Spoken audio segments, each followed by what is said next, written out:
اعوذ باللہ من الشیطان الرجیم بسم اللہ الرحمن الرحیم۔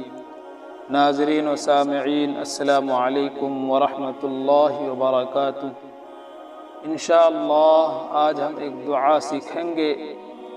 اگر آپ کی اولاد نافرمان ہے اور آپ اس کے سبب سے پریشان ہو گئے ہیں، آپ کی ایک بات بھی نہیں مانتی ہے، تو آپ اس عمل کو آزمائے، انشاءاللہ آپ کی اولاد فرما بردار ہو جائے گی۔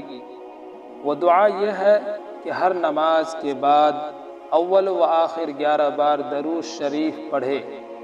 درود شریف پڑھنے کے بعد 100 بار یہ آیت پڑھ کر اولاد کی اصلاح اور فرما بردار ہونے کی دعا کرے، اور ذریتی کی جگہ اپنے بچے کا نام ذہن میں رکھے، اس کے بعد پھر اس دعا کو پڑھے۔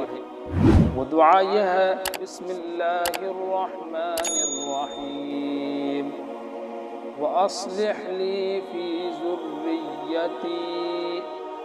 اسی جگہ ذریتی کی جگہ جو ہے اپنی اولاد کو ذہن میں رکھ کر اس دعا کو پڑھے۔